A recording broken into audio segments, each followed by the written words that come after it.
Hello, and welcome to Another World Audiobooks. Well, Frankenstein does it again. If you haven't read this book, I'd bet anything that you're not expecting what's coming in this episode. This week, the monster speaks. Quite eloquently. Are you liking the podcast? I'd love to hear from you. Sometimes it kind of feels like I'm just putting this out there and I have no idea what you guys are thinking. So check out Another World Audiobooks on all the social medias or leave a rating and review on iTunes. If you love audiobooks as much as I do, and I think you do since you're listening to this podcast, you're a part of Another World. We're a family, so let's stay in touch. A huge shout out again to our awesome patrons over at patreon.com/anotherworldaudiobooks. Remember, if you want to say in what book we do after Frankenstein, head over to patreon.com/anotherworldaudiobooks and you can join the exclusive group that'll have a say in what book we do next. Thanks so much for listening today. But enough of that. Without further ado, I give you Frankenstein. Chapter 9. Nothing is more painful to the human mind than, after the feelings have been worked up by a quick succession of events, the dead calmness of inaction and certainty which follows and deprives the soul both of hope and fear. Justine died, she rested, and I was alive. The blood flowed freely in my veins, but a weight of despair and remorse pressed on my heart which nothing could remove. Sleep fled from my eyes.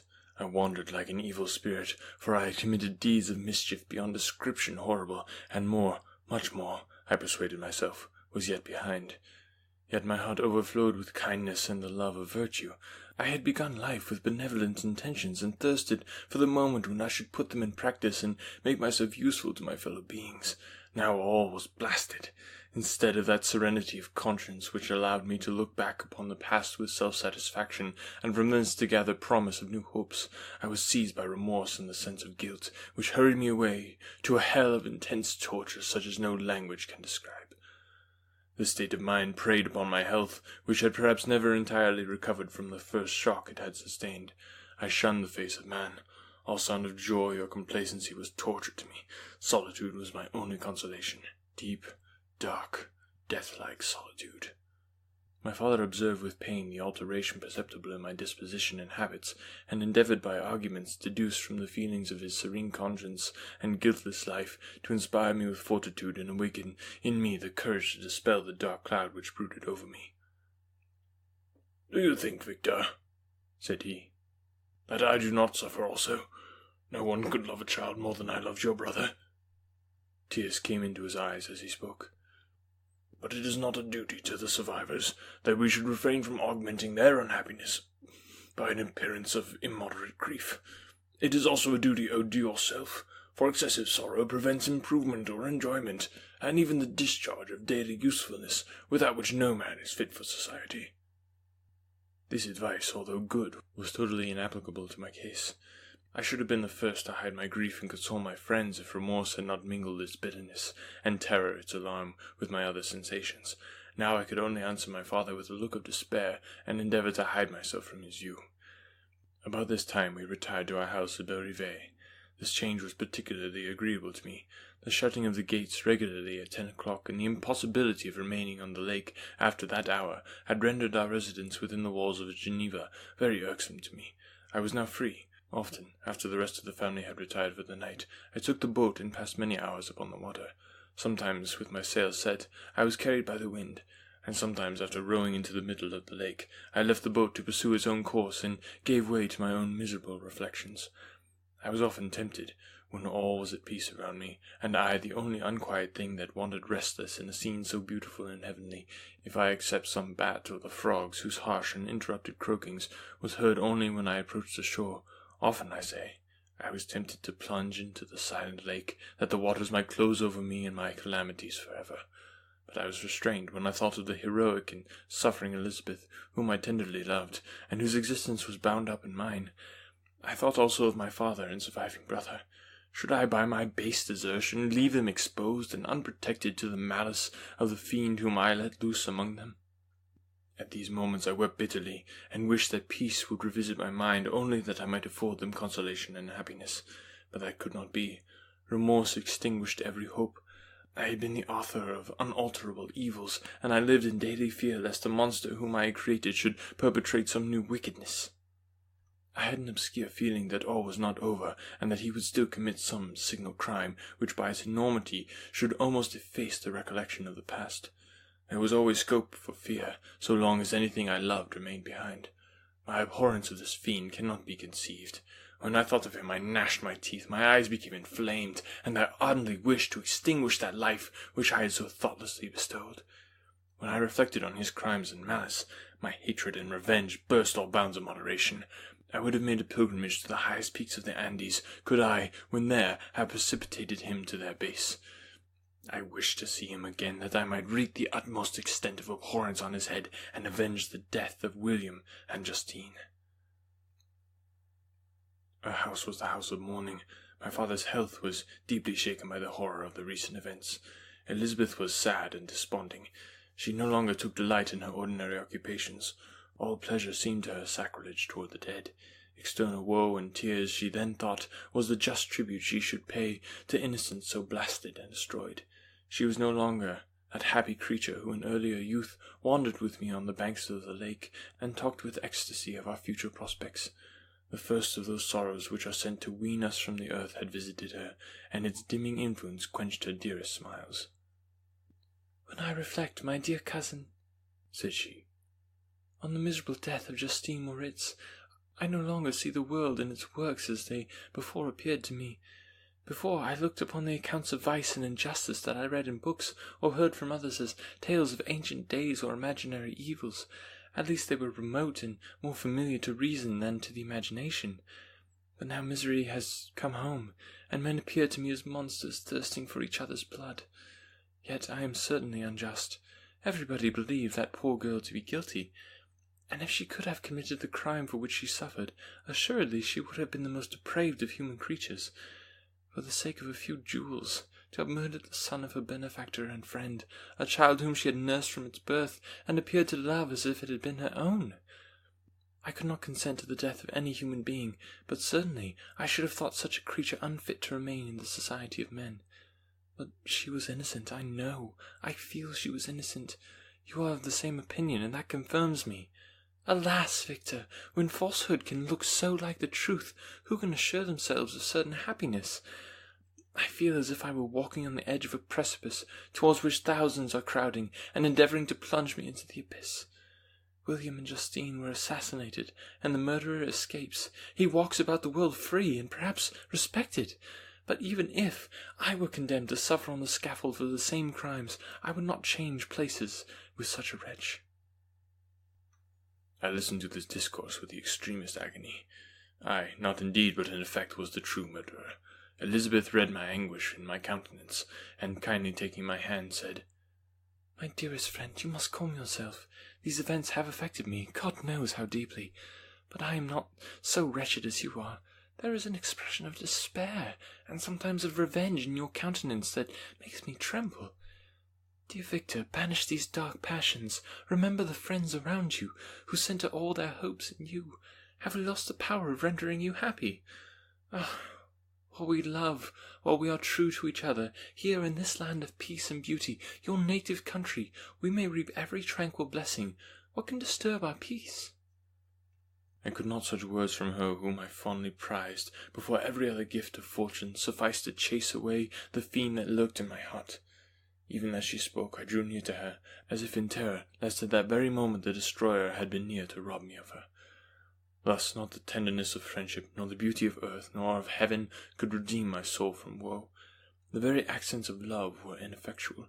I was encompassed by a cloud which no beneficial influence could penetrate. The wounded deer dragging its fainting limbs to some untrodden brake, there to gaze upon the arrow which had pierced it, and to die, was but a type of me. Sometimes I could cope with the sullen despair that overwhelmed me, but sometimes the whirlwind passions of my soul drove me to seek, by bodily exercise and by change of place, some relief from my intolerable sensations. It was during an access of this kind that I suddenly left my home, and bending my steps toward the near alpine valleys, sought in the magnificence, the eternity of such scenes, to forget myself in my ephemeral, because human, sorrows. My wanderings were directed towards the valley of Chamonix. I had visited it frequently during my boyhood. 6 years had passed since then. I was a wreck, but naught had changed in those savage and enduring scenes. I performed the first part of my journey on horseback. I afterwards hired a mule, as the more sure-footed and least liable to receive injury on these rugged roads.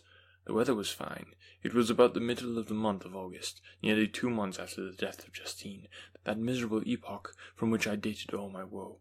The weight upon my spirit was sensibly lightened as I plunged yet deeper into the ravine of Arve. The immense mountains and precipices that overhung me on every side, the sound of the river raging among the rocks, and the dashing of the waterfalls around spoke of a power mighty as omnipotence, and I ceased to fear or to bend before any being less almighty than that which had created and ruled the elements, here displayed in the most terrific guise. Still, as I ascended higher, the valley assumed a more magnificent and astonishing character. Ruined castles hanging on the precipices of piny mountains, the impetuous Arve, and cottages every here and there peeping forth from among the trees, formed a scene of singular beauty, but it was augmented and rendered sublime by the mighty Alps, whose white and shining pyramids and domes towered above all, as belonging to another earth, the habitations of another race of beings. I passed the bridge of Pelissier, where the ravine which the river forms opened before me, and I began to ascend the mountain that overhangs it. Soon after, I entered the valley of Chamonix. This valley is more wonderful and sublime, but not so beautiful and picturesque as that of Cerveau, through which I had just passed. The high and snowy mountains were its immediate boundaries, but I saw no more ruined castles and fertile fields. Immense glaciers approached the road. I heard the rumbling thunder of the falling avalanche and marked the smoke of its passage. Mont Blanc, the supreme and magnificent Mont Blanc, raised itself from the sounding aiguilles, and its tremendous dome overlooked the valley. A tingling, long-lost sense of pleasure often came across me during this journey. Some turn in the road, some new object suddenly perceived and recognized, reminded me of days gone by, and were associated with the light-hearted gaiety of boyhood. The very winds whispered in soothing accents, and maternal nature bade me weep no more. Then again, the kindly influence ceased to act. I found myself fettered again to grief, and indulging in all the misery of reflection. Then I spurred on my animal, striving so to forget the world, my fears, and more than all, myself. Or in a more desperate fashion, I alighted and threw myself on the grass, weighed down by horror and despair. At length I arrived at the village of Chamonix. Exhaustion succeeded to the extreme fatigue both of body and of mind which I had endured. For a short space of time I remained at the window watching the pallid lightning that played over Mont Blanc, and listening to the rushing of the Arve, which pursued its noisy way beneath. The same lulling sounds acted as a lullaby to my keen sensations. When I placed my head upon my pillow, sleep crept over me. I felt it as it came, and blessed the giver of oblivion. Chapter 10. I spent the following day roaming through the valley. I stood beside the sources of the Arveiron, that with slow paces advancing down from the summit of the hills to barricade the valley. The abrupt sides of vast mountains were before me. The icy wall of the glacier overhung me. A few shattered pines were scattered around, and the solemn silence of this glorious presence-chamber of imperial nature was broken only by the brawling waves of the fall of some vast fragment, the thunder sound of the avalanche, or the cracking, reverberated along the mountains, of the accumulated ice, which, through the silent working of immutable laws, was ever and anon rent and torn, as if it had been but a plaything in their hands. These sublime and magnificent scenes afforded me the greatest consolation that I was capable of receiving. They elevated me from all littleness of feeling, and although they did not remove my grief, they subdued and tranquillized it. In some degree also they diverted my mind from the thoughts over which it had brooded for the last month. I retired to rest at night. My slumbers, as it were, waited on and ministered to by the assemblance of grand shapes which I had contemplated during the day. They congregated round me, the unstained snowy mountain top, the glittering pinnacle, the pine woods and ragged bare ravine, the eagle soaring amidst the clouds. They all gathered round me and bade me be at peace. Where had they fled when the next morning I awoke? All of the soul inspiriting fled with sleep, and dark melancholy clouded every thought. The rain was pouring in torrents, and thick mists hid the summits of the mountains, so that I even saw not the faces of those mighty friends. Still I would penetrate their misty veil and seek them in their cloudy retreats. What were rain and storm to me? My mule was brought to the door, and I resolved to ascend to the summit of Montervert. I remembered the effect that the view of the tremendous and ever-moving glacier had produced upon my mind when I first saw it. It had then filled me with a sublime ecstasy that gave wings to the soul, and allowed it to soar from the obscure world to light and joy. The sight of the awful and majestic nature had indeed always the effect of solemnizing my mind, and causing me to forget the passing cares of life. I determined to go without a guide, for I was well acquainted with the path, and the presence of another would destroy the solitary grandeur of the scene. The ascent is precipitous, but the path is cut into continual and short windings, which enable you to surmount the perpendicularity of the mountain. It was a scene terrifically desolate. In 1,000 spots the traces of the winter avalanche may be perceived, where trees lie broken and strewed on the ground, some entirely destroyed, others bent, leaning upon the jutting rocks of the mountain or transversely upon other trees.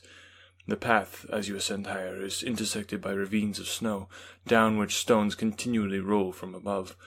One of them is particularly dangerous, as the slightest sound, such as even speaking in a loud voice, produces a concussion of air sufficient to draw destruction upon the head of the speaker.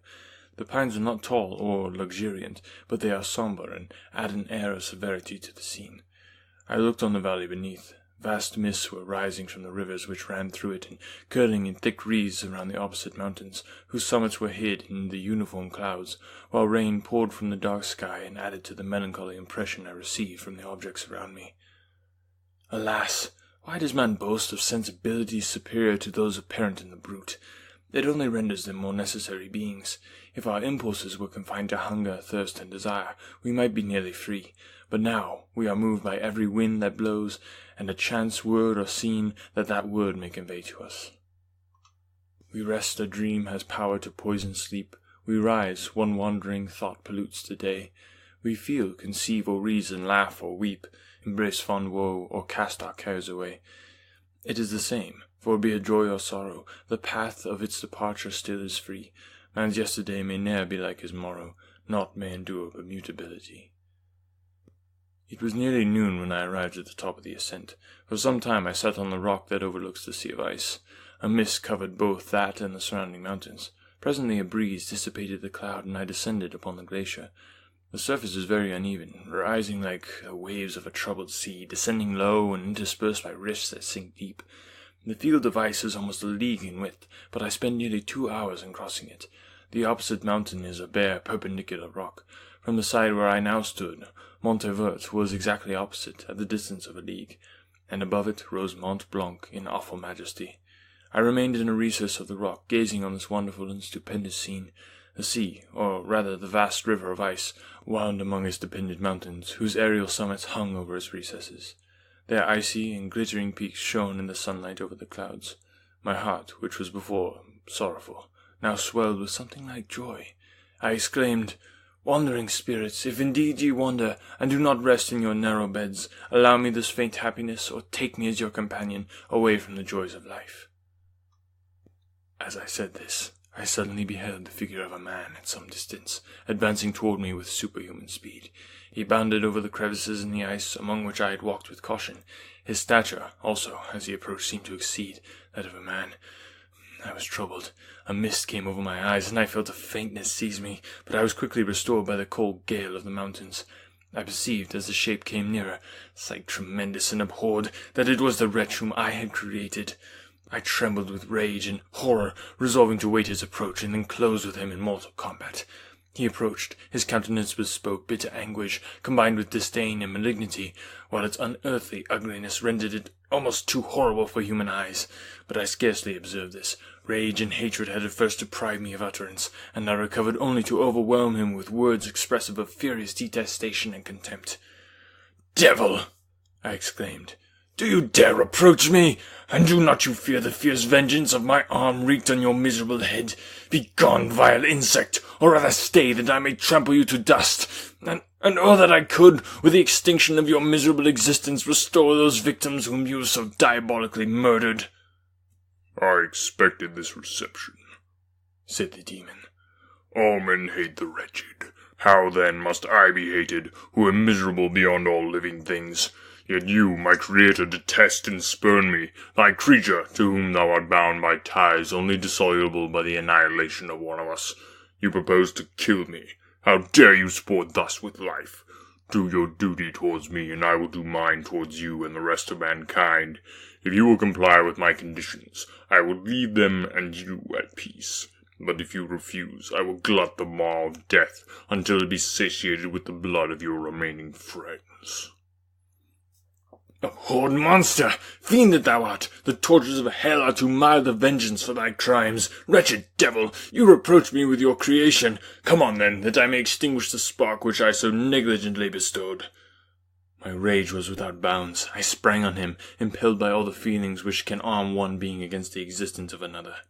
He easily eluded me and said, Be calm. I entreat you to hear me before you give vent to your hatred on my devoted head. Have I not suffered enough that you seek to increase my misery? Life, although it may only be an accumulation of anguish, is dear to me, and I will defend it. Remember, thou hast made me more powerful than thyself. My height is superior to thine, my joints more supple. But I will not be tempted to set myself in opposition to thee. I am thy creature, and I will be even mild and docile to my natural lord and king, if thou wilt also perform thy part, the which thou owest me. O Frankenstein, be not equitable to every other, and trample upon me alone, to whom thy justice, and even thy clemency and affection is most due. Remember that I am thy creature. I ought to be thy Adam, but I am rather the fallen angel, whom thou drivest from joy for no misdeed. Everywhere I see bliss, from which I alone am irrevocably excluded. I was benevolent and good. Misery made me a fiend. Make me happy, and I shall again be virtuous. Begone! I will not hear you. There can be no community between you and me. We are enemies. Begone, or let us try our strength in a fight in which one must fall. How can I move thee? Will no entreaties cause thee to turn a favourable eye upon thy creature, who implores thy goodness and compassion? Believe me, Frankenstein, I was benevolent. My soul glowed with love and humanity, but am I not alone? Miserably alone? You, my creator, abhor me. What hope can I gather from your fellow creatures who owe me nothing? They spurn and hate me. The desert mountains and dreary glaciers are my refuge. I have wandered here many days. The caves of ice, which I only do not fear, are a dwelling to me, and the only one which man does not grudge. These bleak skies I hail, for they are kinder to me than your fellow beings. If the multitude of mankind knew of my existence, they would do as you do, and arm themselves for my destruction. Shall I not then hate them who abhor me? I will keep no terms with my enemies. I am miserable, and they shall share my wretchedness. Yet it is in your power to recompense me, and deliver them from an evil which it only remains for you to make so great that not only you and your family, but thousands of others shall be swallowed up in the whirlwinds of its rage. Let your compassion be moved, and do not disdain me. Listen to my tale. When you have heard that, abandon or commiserate me as you shall judge that I deserve. But hear me. The guilty are allowed by human laws, bloody as they are, to speak in their own defense before they are condemned. Listen to me, Frankenstein. You accuse me of murder, and yet you would, with a satisfied conscience, destroy your own creature. Oh, praise the eternal justice of man. Yet I ask you not to spare me. Listen to me, and then, if you can, and if you will, destroy the work of your hands. Why do you call to my remembrance, I rejoined, circumstances of which I shudder to reflect, that I have been the miserable origin and author? Cursed be the day, abhorred devil, in which you first saw light. Cursed, although I curse myself, be the hands that formed you. You have made me wretched beyond expression. You have left me no power to consider whether I am just to you or not. Begone! Relieve me from the sight of your detested form. Thus I relieve thee, my creator, he said, and placed his hated hands before my eyes, which I flung from me with violence. Thus I take from thee a sight which you abhor. Still thou canst listen to me, and grant me thy compassion. By the virtues that I once possessed, I demand this from you. Hear my tale. It is long and strange, and the temperature of this place is not fitting to your fine sensations. Come to the hut upon the mountain. The sun is yet high in the heaven. Before it descends to hide itself behind your snowy precipices and illuminate another world, you will have heard my story and can decide. On you it rests whether I quit forever the neighborhood of man and lead a harmless life, or become the scourge of your fellow creatures, and the author of your own speedy ruin." As he said this, he led the way across the ice. I followed. My heart was full, and I did not answer him, but as I proceeded I weighed the various arguments that he had used, and determined at least to listen to his tale. I was partly urged by curiosity, and compassion confirmed my resolution. I had hitherto supposed him to be the murderer of my brother, and I eagerly sought a confirmation or denial of this opinion. For the first time, also, I felt what the duties of a creator towards his creature were, and that I ought to render him happy before I complained of his wickedness. These motives urged me to comply with his demand. We crossed the ice, therefore, and ascended the opposite rock. The air was cold, and the rain again began to descend. We entered the hut, the fiend with an air of exultation, I with a heavy heart and depressed spirits. But I consented to listen, and seating myself by the fire which my odious companion had lighted, he thus began his tale. Chapter 11. It is with considerable difficulty that I remember the original era of my being. All the events of that period appear confused and indistinct. A strange multiplicity of sensations seized me, and I saw, felt, heard, and smelt at the same time, and it was indeed a long time before I learned to distinguish between the operations of my various senses. By degrees, I remember, a stronger light pressed upon my nerves, so that I was obliged to shut my eyes. Darkness then came over me and troubled me, but hardly had I felt this when, by opening my eyes, as I now suppose, the light poured in upon me again. I walked, and, I believe, descended, but I presently found a great alteration in my sensations. Before, dark and opaque bodies had surrounded me, impervious to my touch or sight, but I now found that I could wander on at liberty with no obstacles which I could not either surmount or avoid. The light became more and more oppressive to me, and the heat wearying as I walked. I sought a place where I could receive shade. This was the forest near Ingolstadt, and here I lay by the side of a brook, resting from my fatigue, until I felt tormented by hunger and thirst. This roused me from my nearly dormant state, and I ate some berries which I found hanging on the trees or lying on the ground. I slaked my thirst at the brook, and then lying down was overcome by sleep. It was dark when I awoke. I felt cold also, and half frightened, as it were, instinctively, finding myself so desolate. Before I had quitted your apartment, on a sensation of cold, I had covered myself with some clothes, but these were insufficient to secure me from the dews of night. I was a poor, helpless, miserable wretch. I knew and could distinguish nothing, but feeling pain invade me on all sides, I sat down and wept. Soon a gentle light stole over the heavens and gave me a sensation of pleasure. I started up and beheld a radiant form rise from among the trees. The moon. I gazed with a kind of wonder. It moved slowly, but it enlightened my path, and I again went out in search of berries. I was still cold when under one of the trees I found a huge cloak, with which I covered myself and sat down on the ground. No distinct ideas occupied my mind. All was confused. I felt light and hunger and thirst and darkness. Innumerable sounds rang in my ears, and on all sides various scents saluted me. The only object that I could distinguish was the bright moon, and I fixed my eyes on it with pleasure. Several changes of day and night passed, and the orb of night had greatly lessened when I began to distinguish my sensations from each other. I gradually saw plainly the clear stream that supplied me with drink, and the trees that shaded me with their foliage. I was delighted when I first discovered that a pleasant sound, which often saluted my ears, proceeded from the throat of the little winged animals who had often intercepted the light from my eyes. I began also to observe with greater accuracy the forms that surrounded me, and to perceive the boundaries of the radiant roof of light which canopied me. Sometimes I tried to imitate the pleasant songs of the birds, but was unable. Sometimes I wished to express my sensations in my own mode, but the uncouth and inarticulate sounds which broke from me frightened me into silence again. The moon had disappeared from the night, and again with a lessened form showed itself, while I still remained in the forest.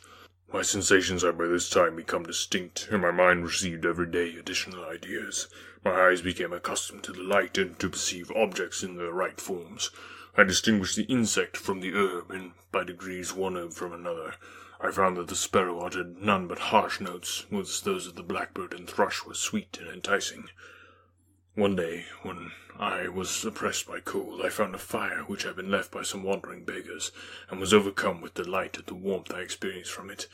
In my joy, I thrust my hand into the live embers, but quickly drew it out again with a cry of pain. How strange, I thought, that the same cause should produce such opposite effects. I examined the materials of the fire, and to my joy found it to be composed of wood. I quickly collected some branches, but they were wet and would not burn. I was pained at this, and sat still watching the operation of the fire. The wet wood which I placed near the heat dried, and itself became inflamed. I reflected on this, and by touching the various branches, I discovered the cause and busied myself in collecting a great quantity of wood, that I might dry it and have a plentiful supply of firewood. When night came on and brought sleep with it, I was in the greatest fear lest my fire should be extinguished. I covered it carefully with dry wood and leaves, and placed wet branches upon it, and then spreading my cloak, I lay on the ground and sank into sleep. It was morning when I awoke, and my first care was to visit the fire. I uncovered it, and a gentle breeze quickly fanned it into a flame. I observed this also, and contrived a fan of branches, which roused the embers when they were nearly extinguished. When night came again, I found with pleasure that the fire gave light as well as heat, and that the discovery of this element was useful to me in my food, for I found some of the offals that the travellers had left had been roasted, and tasted much more savoury than the berries I gathered from the trees.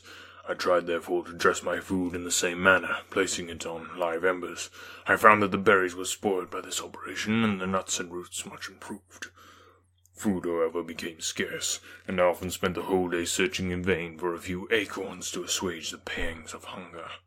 When I found this, I resolved to quit the place that I had hitherto inhabited, to seek for one where the few wants I experienced would be more easily satisfied.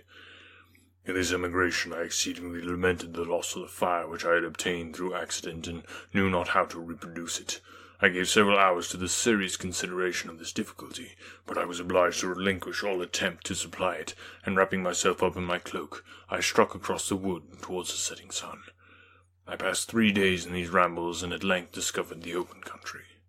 A great fall of snow had taken place the night before, and the fields were of one uniform white. The appearance was disconsolate, and I found my feet chilled by the cold, damp substance that covered the ground. It was about 7 in the morning, and I longed to obtain food and shelter. At length I perceived a small hut on a rising ground, which had doubtless been built for the convenience of some shepherd. This was a new sight to me, and I examined the structure with great curiosity. Finding the door open, I entered. An old man sat near a fire, over which he was preparing his breakfast. He turned on hearing a noise, and perceiving me, shrieked loudly, and quitting the hut, ran across the field with a speed of which his debilitated form hardly appeared capable.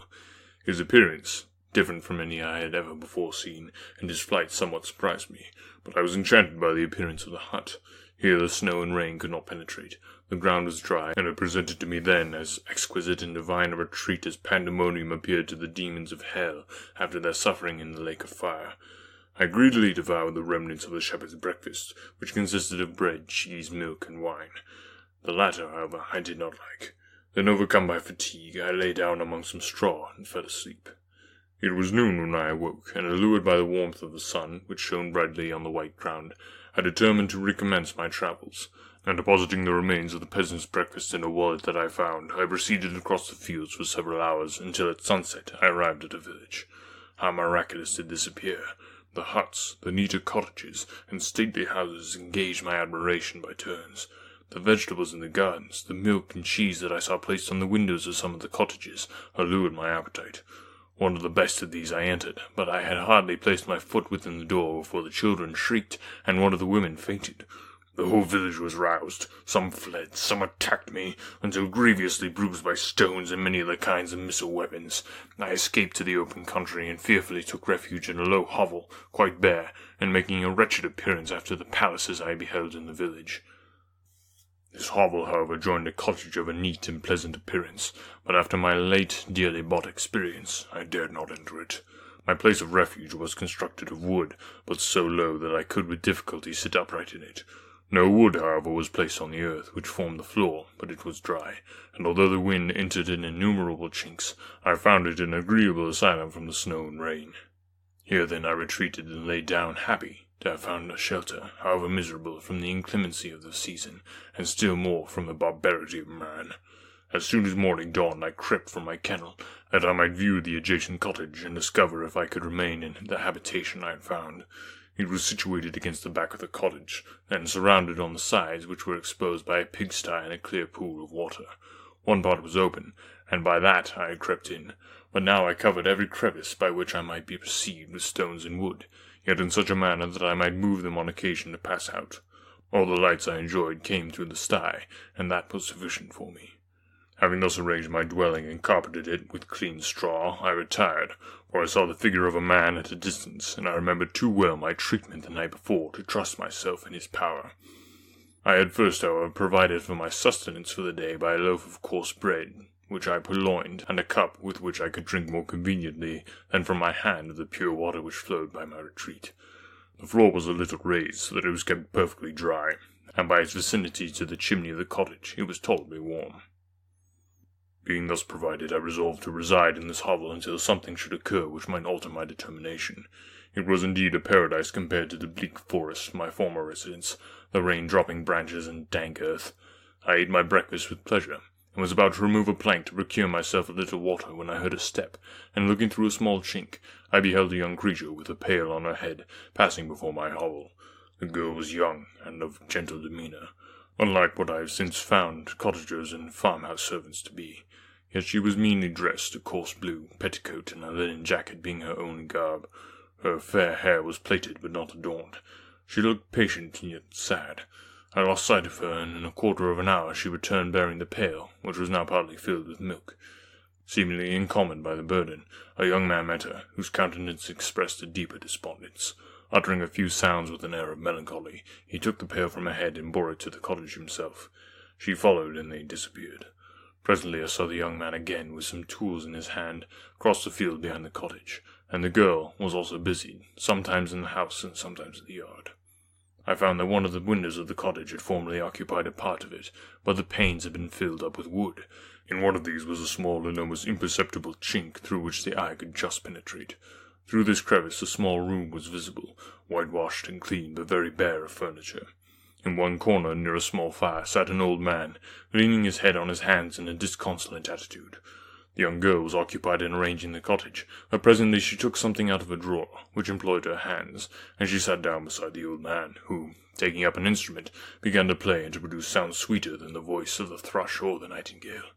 It was a lovely sight, even to me, poor wretch who had never beheld aught beautiful before. The silver hair and benevolent countenance of the aged cottager won my reverence, while the gentle manners of the girl enticed my love. He played a sweet mournful air which I perceived drew tears from the eyes of his amiable companion, of which the old man took no notice until she sobbed audibly. He then produced a few sounds, and the fair creature, leaving her work, knelt at his feet. He raised her and smiled with such kindness and affection that I felt sensations of a peculiar and overpowering nature. They were a mixture of pain and pleasure, such as I had never before experienced, either from hunger or cold warmth or food, and I withdrew from the window, unable to bear these emotions. Soon after this the young man entered, bearing on his shoulders a load of wood. The girl met him at the door, helped to relieve him of his burden, and, taking some of the fuel into the cottage, placed it on the fire. Then she and the youth went apart into a nook of the cottage, and he showed her a large loaf and a piece of cheese. She seemed pleased, and went into the garden for some roots and plants, which he placed in water and then upon the fire. She afterwards continued her work, whilst the young man went into the garden and appeared busily employed in digging and pulling up roots. After he had been employed thus about an hour, the young woman joined him, and they entered the cottage together. The old man had in the meantime been pensive, but on the appearance of his companions he assumed a more cheerful air, and they sat down to eat. The meal was quickly dispatched. The young woman was again occupied in arranging the cottage. The old man walked before the cottage in the sun for a few minutes, leaning on the arm of the youth. Nothing could exceed in beauty the contrast between these two excellent creatures. One was old, with silver hairs, and a countenance beaming with benevolence and love. The younger was slight and graceful in his figure, and his features were moulded with the finest symmetry, yet his eyes and attitude expressed the utmost sadness and despondency. The old man returned to the cottage, and the youth, with tools different from those he had used in the morning, directed his steps across the fields. Night quickly shut in, but to my extreme wonder I found that the cottagers had a means of prolonging light by the use of tapers, and was delighted to find that the setting of the sun did not put an end to the pleasure I experienced in watching my human neighbours. In the evening the young girl and her companion were employed in various occupations which I did not understand, and the old man again took up the instrument which produced the divine sounds that had enchanted me in the morning. So soon as he had finished, The youth began not to play, but to utter sounds that were monotonous, and neither resembling the harmony of the old man's instrument, nor the songs of the birds. I soon found that he read aloud, but at the time I knew nothing of the science of words or letters. The family, after having been thus occupied for a short time, extinguished their lights and retired, as I conjectured, to rest. Chapter 12. I lay on my straw, but I could not sleep. I thought of the occurrences of the day. What chiefly struck me was the gentle manners of these people, and I longed to join them, but dared not. I remembered too well the treatment I suffered the night before from the barbarous villagers, and resolved, whatever course of conduct I might hereafter think it right to pursue, that for the present I would remain quietly in my hovel, watching and endeavouring to discover the motives which influenced their actions. The cottagers arose the next morning before the sun. The young woman arranged the cottage and prepared the food, and the young departed after the first meal. This day was passed in the same routine as that which preceded it. The young man was constantly employed out of doors, and the girl in various laborious occupations within. The old man, whom I soon perceived to be blind, employed his leisure hours on his instrument or in contemplation. Nothing could exceed the love and respect which the younger cottagers exhibited towards their venerable companion. They performed towards him every little office of affection and duty with gentleness, and he rewarded them by his benevolent smiles. They were not entirely happy. The young man and his companion often went apart and appeared to weep. I saw no cause for their unhappiness, but I was deeply affected by it. If such lovely creatures were miserable, it was less strange that I, an imperfect and solitary being, should be wretched. Yet why were these gentle beings unhappy? They possessed a delightful house, for such it was in my eyes, and every luxury. They had a fire to warm them when chill, and delicious viands when hungry. They were dressed in excellent clothes, and still more they enjoyed one another's company and speech, interchanging each day looks of affection and kindness. What did their tears imply? Did they really express pain? I was at first unable to solve these questions, but perpetual attention and time explained to me many appearances which were first enigmatic. A considerable period elapsed before I discovered one of the causes of the uneasiness of this amiable family. It was poverty, and they suffered that evil in a very distressing degree. Their nourishment consisted entirely of the vegetables of their garden, and the milk of one cow, which gave very little during the winter, when its masters could scarcely procure food to support it. They often, I believe, suffered the pangs of hunger very poignantly, especially the two younger cottagers, for several times they placed food before the old man when they reserved none for themselves. This trait of kindness moved me sensibly. I had been accustomed during the night to steal a part of their store for my own consumption, but when I found that in doing this I inflicted pain on the cottagers, I abstained and satisfied myself with berries, nuts, and roots which I gathered from a neighboring wood. I discovered also another means through which I was enabled to assist their labors. I found that the youth spent a great part of each day in collecting wood for the family fire, and during the night I often took his tools, the use of which I quickly discovered, and brought home firing sufficient for the consumption of several days. I remember the first time that I did this, the young woman, when she opened the door in the morning, appeared greatly astonished on seeing a great pile of wood on the outside. She uttered some words in a loud voice, and the youth joined her, who also expressed surprise. I observed with pleasure that he did not go to the forest that day, but spent it in repairing the cottage and cultivating the garden. By degrees I made a discovery of still greater moment.